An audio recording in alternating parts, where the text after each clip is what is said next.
யூதர்கள் வந்து உலகத்தினுடைய சாபக்கேடு அப்படின்னு நான் சொல்லுவேன். யூதம் அதில் இருந்தால் யுத்தம்ன்ற வார்த்தையே வருது. இன்னைக்கு ஈரான் மேலே தாக்குறது யாரு? அவங்க. ஆனால் இப்போ யாரை வில்லனை காமிக்கிறாங்க? ஈரானை வில்லனை காமிக்கிறாங்க. ஏன்னா மீடியாலாம் இந்த யூத பிசாசுங்க கையில் இருக்குது. இதை நாம் வன்மையாக கண்டிக்கிறோம். ஈரானுக்காக எல்லோரும் வேண்டிக் கொள்வோம். வணக்கம். ஒரு இரங்கல் செய்தி. ஈரானுடைய பெருந்தலைவர் இன்று அதிகாலை இஸ்ரேலுடைய தாக்குதலில் அவர் குடும்பத்தோடு இறந்துவிட்டார். அவரது மறைவுக்கு ஆழ்ந்த இரங்கலை தெரிவித்துக் கொள்கிறோம். இது என்னுடைய பர்சனல் லாஸ், என தனிப்பட்ட இழப்பாகவே நான் கருதுகிறேன். அந்த அளவுக்கு அவர் வந்து ஒரு அருமையான மனிதர், நைஸ் மேன், ரொம்ப தெய்வீக தோற்றம் கொண்டவர். அவருடைய அதாவது ஈரானுடைய ஸ்பிரிச்சுவல் லீடரும் அவர் தான். இப்போனா ஒரு முக்கியமான புள்ளி. அவங்கள குறி வச்சு தாக்குனது மிகுந்த கண்டனத்துக்குரியது. இஸ்ரேலையும் அமெரிக்காவையும் மிக வன்மையாக நாம் கண்டிக்கின்றோம். அதாவது யூதர்கள் வந்து உலகத்தினுடைய சாபக்கேடு அப்படி தான் நான் சொல்லுவேன். நான் தொடர்ந்து சொல்லிக்கிட்டு இருக்கேன், இன்றைக்கி மட்டும் இல்லை. யூதர்கள் உலகத்தின் சாபக்கேடு. யூதம் அதில் இருந்தால் யுத்தம்ன்ற வார்த்தையே வருது. நமது ராமாயண போர் யார் தொடங்குனா? நம்ம இந்தியாவில் இருக்கிற 3 பேர் முக்கியமான போர் நாம் பார்த்துருக்குறோம், தமிழ்நாட்டில் பார்த்துருக்கோம். ராமாயண போர் தொடங்கினவன் யார்? பால்டிக் கடலிருந்து வந்து இங்கே சண்டை போட வந்த ராமன் எனும் யூதன். மகாபாரத போர் யார்? அதே பால்டிக் கடல் பகுதியிலிருந்து பாபிலோனை தாண்டி வந்து இங்கே வியாபாரம் செய்ய வந்த சகுனி எனும் யூதன். அடுத்தது நமக்கு வந்து கலவர யுத்தம், அதுதான் மிகப்பெரிய 3வது யுத்தம்ன்றது. அந்த கலவர யுத்தத்தை யார் பண்ணுறாங்கன்னா, இஸ்ரேலிருந்து இங்கே வந்து குடியேறிய தன்வந்திரியின் மகனான பரசுராமன். எல்லாருமே யூதர்கள் தான். அப்போ தமிழ்நாட்டில் நடந்த மிகப்பெரிய யுத்தங்கள் யாரால் நடந்திருக்குது? யூதர்களால் நடந்திருக்குது. இன்றைக்கி ஈரான் மேலே தாக்குறது யார்? அவங்களும் யூதர்கள் தான். ஏன்னா நான் முன்னாலே ஒன்று சொல்லியிருக்கேன், ஈரான் என்பது 2 ஆண்கள் அப்படின்னு. அவங்க வந்து லேண்ட் ஆஃப் ஆரியன்ஸ்ன்னு சொல்லுவாங்க. ஆனால் உண்மையான அதனுடைய இது வந்து 2 ஆண்கள். அது ராவணேந்திரனை குறிக்கிற நாடு தான். அதனால தான் ஈரானுக்கும் இஸ்ரேலுக்கு ஆகிறதில்லை. இஸ்ரேல் வந்து ராமனை குடித்த ஒரு நாடு. அந்த இதை அவங்க திருப்பி ரிப்பீட் பண்ணிக்கிட்டு இருக்காங்க, தொடர்ந்து ரிப்பீட் பண்ணுறாங்க. இன்னொன்று நம்ம சொன்னோம், 1ஆம் உலகப் போர் வந்து ராமாயணத்தினுடைய ரிப்பீட்டுன்னு சொன்னோம். அதுக்கு என்ன இது சிக்னேச்சர் என்ன? அதுக்கு 1ஆம் உலகப் போர் முடிஞ்சது வந்து 11வது மாதம் 11வது தேதி காலை 11 மணிக்கு அந்த போர் முடிஞ்சுதான் வரும். ஏன் 11 வருது? ராவணேந்திரன். அப்போ 1ஆம் உலகப் போர் வந்து இதை குறிக்குது. இன்னொன்று என்னென்னா, முன்ன என்ன பண்ணாங்கன்னா, வேர்ல்ட் ட்ரேட் சென்டர் கட்டுறாங்க. ராவணேந்திரன் கும்பகர்ணனை குறிக்கும்படி தான் அந்த கட்டிடம் கட்டுறாங்க. அதை 3 இடிக்கிறாங்க. இடிச்சிட்டு ஈராக் அழிக்கிறாங்க. அதன் பிறகு இலங்கையை வந்து அழிக்கிறாங்க. இலங்கை தானே அப்புறம் ராவணனுடைய இடம், ராமாயணத்தினுடைய, அதை அழிக்கிறானுங்க. அடுத்தது மகாபாரத்தை குறிக்கிற மாதிரி அதே வேர்ல்ட் ட்ரேட் சென்டரை இடிஞ்சு போன இடத்துல புதுசாக 9 கட்டுமானங்களை கட்டுறாங்க. அந்த 9 கட்டுமானங்களையும் நான் வந்து டீகோட் செய்து பஞ்சபாண்டியர், திரௌபதி, சகுனி, கிருஷ்ணன், அப்புறம் மலைக்குறவர்கள், இவங்களை குடிக்கிற மாதிரி 9 கட்டுமானங்களை கட்டியிருக்கிறாங்க. நான் முதல்ல வீடியோ போட்டிருக்கேன். நான் அப்பயே சொல்லியிருந்தேன். நான் அப்போ அடுத்து என்ன பண்ண போகிறாங்கன்னா, அந்த இடத்துல ஒரு மினி அணுகுண்டை வெடிச்சிட்டு அந்தப்படியே ஈரான் மேலே போட்டு, ஈரான் தான் அப்போ ஈரான் அணுகுண்டு தயாரிச்சுக்கிட்டு தான் இருக்குது. ரொம்ப நாளாக அது மாதிரி ஒரு குற்றச்சாட்டு இருக்குது. ஈரான் அணுகுண்டு தயாரிக்கிறத தடுத்து நிறுத்தணுன்றதுக்காகத்தான் அப்போ அவங்க வந்து முயற்சி பண்ணாங்கன்னு நான் சொன்னேன். நான் இந்த வீடியோ போட்ட பிறகு, அதாவது WTC-2 அது மகாபாரத்தை குறிக்கிற மாதிரி 9 பில்டிங் கட்டுவாங்க. அதன் பிறகு முன்ன ஈராக்கு, இப்போ ஈரான் அழிப்பாங்க.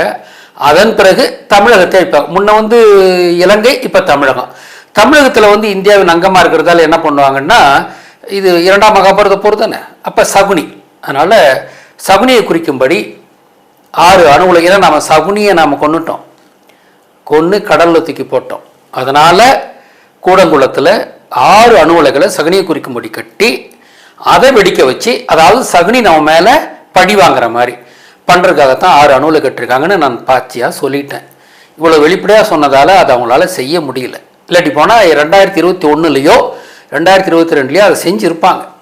நான் ஏற்கனவே சொல்லிட்டேன்றதால அவங்க செய்யாமல் இருந்தாங்க. இருந்தாலும் ஈரான் அழிக்காமல் அவங்களால இருக்க முடியல. துடிச்சுக்கிட்டு இருக்குது. அவங்க வந்து ஈரான் என்பது ராவணேந்திரனை குறிக்கும். இப்படியாவது அவங்களை அடிக்கணும்னு நினச்சிட்டு இருந்தாங்க. இப்போ திருப்பியும் வீணாக தான் வம்புக்கு வந்திருக்காங்க. ஈரான் எந்த தப்பும் பண்ணல. நீங்கள் அவன் அணுகுண்டு தயாரிக்கிறாங்கன்னா ஏன் அமெரிக்கா அணுகுண்டு தயாரிக்கலாம், இஸ்ரேல் அணுகுண்டு தயாரிக்கலாம், வச்சிருக்கலாம், ஈரான் வச்சிருக்கூடாதா? உங்களுக்கு ஒரு சட்டம், அடுத்தவனுக்கு ஒரு சட்டமா? இது என்ன நியாயம் இது?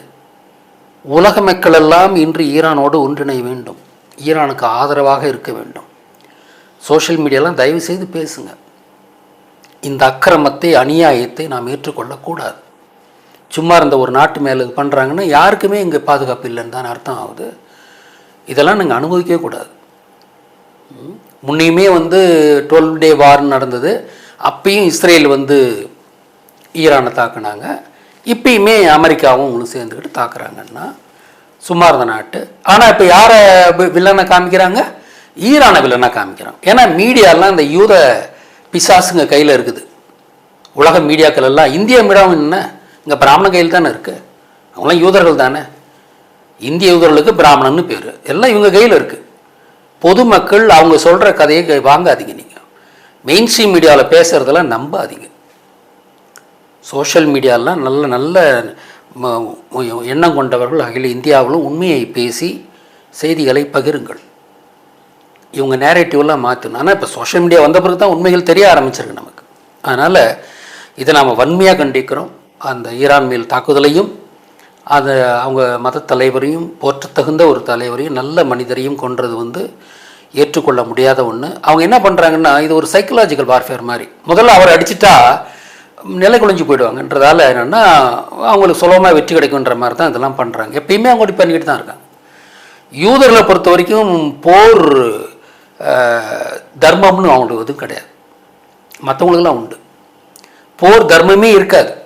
நான் வந்து பரசுராமன் எப்படி சண்டை போட வந்தோம், இது அம்மை நோயை பரப்பிட்டு தான் சண்டை போட வந்தோம். ஆச்சுங்களா? இப்போ கொரோனா வந்த உடனே 3ஆம் உலகப் போர் வந்திருக்கணும். கொரோனா வந்த உடனே வந்து உக்ரைனுக்கும் ரஷ்யாவுக்கும் சண்டை, அதை உலகப்போராக மாற்றுறது தான் முயற்சி பண்ணானுங்க. ஆனால் உலகப்போர் வர்றதுக்கு வாய்ப்பு கிடையாது.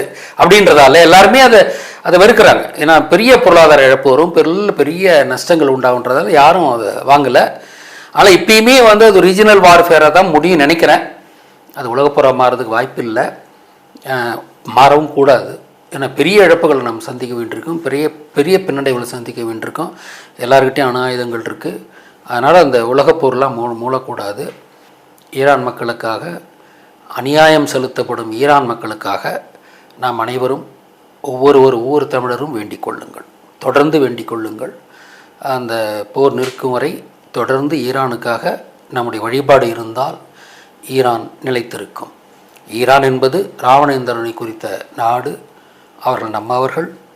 அதனால் அதுவும் நியாயமானவர்கள்.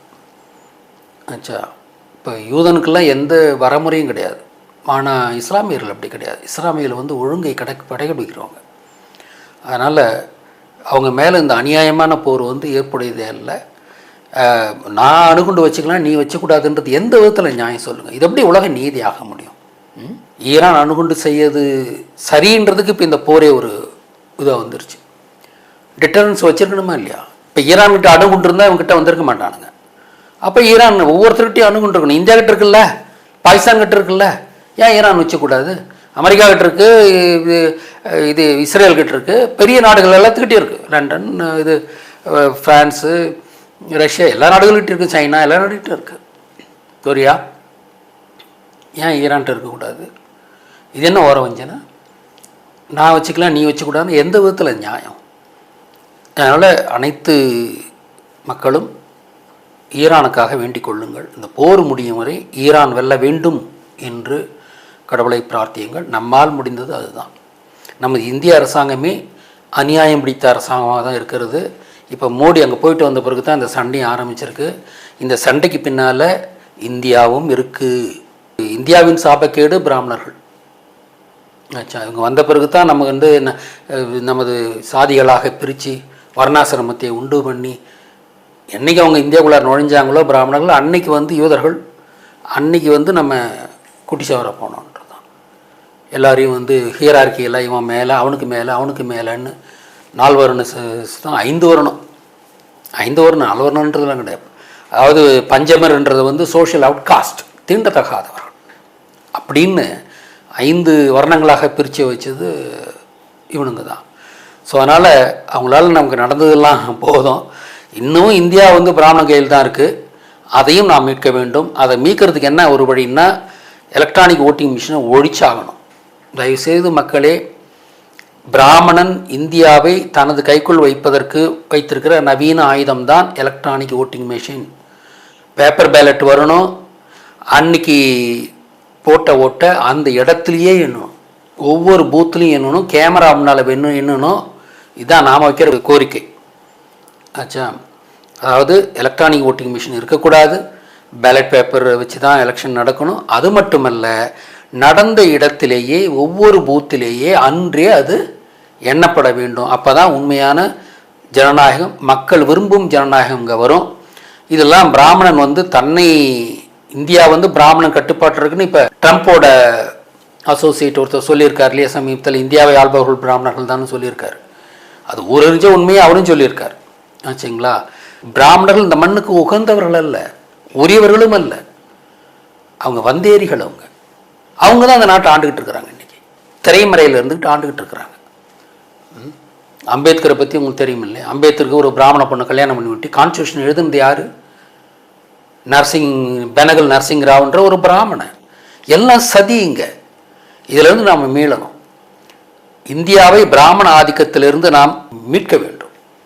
அது ஒவ்வொருக்கும் இந்த புரிதல் வரணும். ஆச்சுங்களா, முதல்ல நம்ம தமிழ்நாடு மீளட்டும். பிராமண ஆதிக்கத்திலிருந்து நாம் பட்டதெல்லாம் போதும். யூதர்களை பொறுத்த வரைக்கும் 2 இனங்கள் இருக்குது. ஒன்று யூதன், இன்னொன்று தமிழ். அவங்கள பொறுத்த வரைக்கும் உலகத்தில் இருக்க எல்லாரையும் தமிழனாக தான் பார்க்குறான், யூதர் இல்லாதவங்களையும். ஆச்சுங்களா, இந்த 2 இனங்களுக்கு எப்பயுமே இது இருக்குது. நாம் நல்லதுக்கு பற்றி வர்றவங்க, நான் முருகனின் வம்சாவழிகள், அவன் ராமனின் வம்சாவழிகள். ராமனையே முருகனுடைய அரமான்றதான் ராமன் வச்சுருக்கானுங்க. நமக்கு முருகன், அவங்களுக்கு ராமன். இப்படித்தான் அவங்க வச்சுருக்காங்க. நம்மளை காப்பி அடித்து தான் அவங்க இருக்கிறாங்க. ஆச்சுங்களா, அதனால் நாம் இந்தியாவில் பிராமண ஆதிக்கம் ஒழிய வேண்டும். அந்த நாளை நாம் கனவு காணுங்கள். உங்கள் பிரேயரில் அதுவும் செஞ்சுங்க. இந்தியாவில் யூத பிராமணன் ஆண்டு கொண்டிருக்கிறான். இந்தியாவின் கட்டுப்பாட்டில் தான் இருக்கிறது. உலகம் முழுவதையும் யூதன் தனது கட்டுப்பாட்டில் வைத்திருக்கிறான். திரைமறைவில் அவன் தான் ஆண்டுகிட்டு இருக்கான். வச்சுங்களா, நம்மளால ஐநாவெலாம் சொல்லியிருக்கேன். யுனைடெட் நேஷன்ஸ்னு பார்த்தீங்கன்னா பேருக்கு தான் அது ஒரு நல்ல பாடின்னு பேர். அது பூரா வந்து அயோக்கியத்தனம் பண்ணுறதுக்கான எல்லாருடைய ஒத்துழைப்போடு அயோக்கியத்தனம் பண்ணுற இடம் தான் யுனைடெட் நேஷன்ஸ்ன்றது. வச்சுங்களா, யுனைடெட் நேஷன் எந்த போரையும் நிறுத்தலையே. ஏன் இப்போ ஈரான் மேலே போர் கொடுக்குறாங்க? என்ன பண்ணுதுங்க? இது எங்கே நியாயம் இருக்குது? யுனைடெட் நேஷன்ஸ் எல்லாம் கலைச்சிடணும், தேவையே கிடையாது. அதெல்லாம் அது வந்து பிராமணன் யூதன் தன்னுடைய செயல்களை லெஜிட்டிமசியோடு பண்ணுறதுக்கு தான் அவன் வச்சுருக்கான். லெஜிட்டிமசினா எல்லாம் இந்த ரப்பர் ஸ்டாம்புங்களை வச்சுக்கிட்டு இது பண்ணிக்கிட்டு அவங்கக்கிட்ட செக்யூரிட்டி கவுன்சில் எத்தனை பேர் இருக்கான்?